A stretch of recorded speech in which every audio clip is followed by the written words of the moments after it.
નમસ્કાર મિત્રો, દેશ અને દુનિયાના સુપરફાસ્ટ સમાચારમાં તમારું સ્વાગત છે। બંગાળની ખાડીમાં નવી સિસ્ટમ સક્રિય થશે। હવામાન વિભાગની આગાહી મુજબ 18 જુલાઈની આસપાસ બંગાળની ખાડીમાં એક મજબૂત વરસાદની સિસ્ટમ સક્રિય થવાની સંભાવના વ્યક્ત કરવામાં આવી છે, જે ગુજરાત તરફ ભેજવાળા પવનો લાવશે। અન્ય મહત્વના સમાચારની વાત કરીએ તો જુલાઈના અંતમાં સાર્વત્રિક વરસાદનો બીજો રાઉન્ડ જોવા મળશે।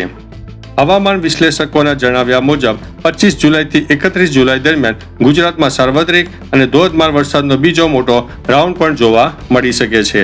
અન્ય મહત્વના સમાચારની વાત કરીએ તો આગામી દિવસોમાં આ જિલ્લામાં હળવો મધ્યમ વરસાદ થવાની સંભાવના છે।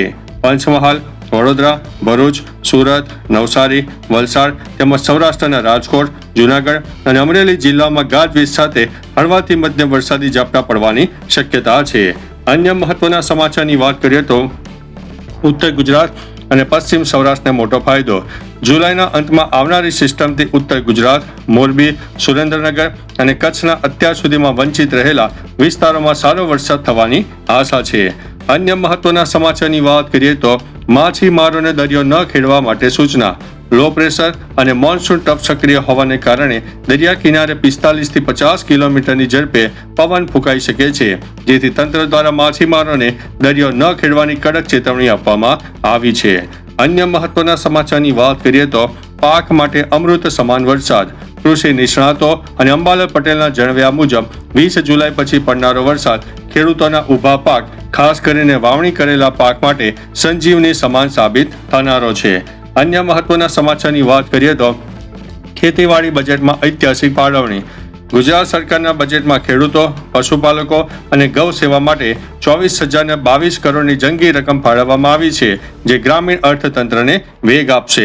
અન્ય મહત્વના સમાચારની વાત કરીએ તો 0% વ્યાજે ધિરાણ યોજના। અન્નદાતા ખેડૂતોને આર્થિક ટેકો આપવા માટે સરકાર દ્વારા પાક ધિરાણ પર વ્યાજ સહાય આપીને 0% વ્યાજે લોન આપવાની યોજના ચાલુ રાખવામાં આવી છે।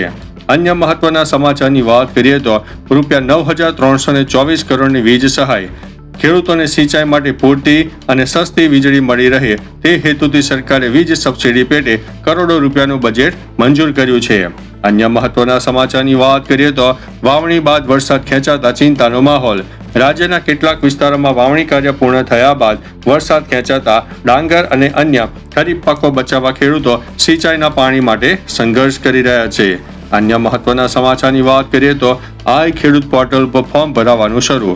ખેડૂતો માટે વિવિધ કૃષિ સાધનો, ટ્રેક્ટર, થ્રેશર અને તાર ફેન્સિંગની સહાય મેળવવા માટે આઈ ખેડૂત પોર્ટલ ઉપર અરજી પ્રક્રિયા શરૂ થઈ ચૂકી છે। અન્ય મહત્વના સમાચારની વાત કરીએ તો ડ્રોન ટેકનોલોજી સબસિડી। ખેતીમાં જંતુનાશક દવાઓના છંટકાવ માટે ડ્રોન ખરીદવા ઈચ્છતા ખેડૂતો અને કૃષિ સ્નાતકોને સરકાર દ્વારા ખાસ સબસિડી યોજનાનો લાભ આપવામાં આવી રહ્યો છે।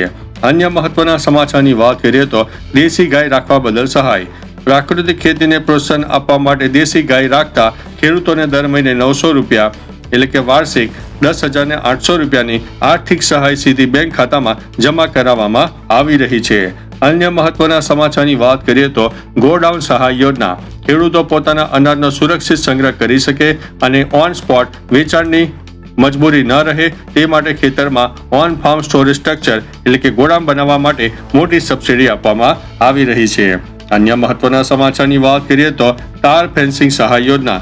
વન્ય પ્રાણીઓ અને રખડતા પશુઓથી પાકને બચાવવા માટે ખેતરની ફરતે કાંટાળા તારની વાડ બનાવવા માટે સરકાર દ્વારા આર્થિક મદદ પૂરી પાડવામાં આવે છે। અન્ય મહત્વના સમાચારની વાત કરીએ તો પીએમ કિસાન સન્માન નિધિનો આગામી હપ્તો। પીએમ કિસાન યોજના અંતર્ગત નોંધાયેલા તમામ પાત્ર ખેડૂતોના ખાતામાં ₹2,000નો આગામી હપ્તો એટલે કે ડીબીટી ડાયરેક્ટ બેનિફિટ ટ્રાન્સફર દ્વારા જમા કરાવવાની તૈયારીઓ શરૂ થઈ ગઈ છે। તો ચાલો મિત્રો, ફરીથી દેશ અને દુનિયાના સુપરફાસ્ટ સમાચાર લઈને મળતા રહીશો। ત્યાં સુધી અમને રજા આપશો। નમસ્તે।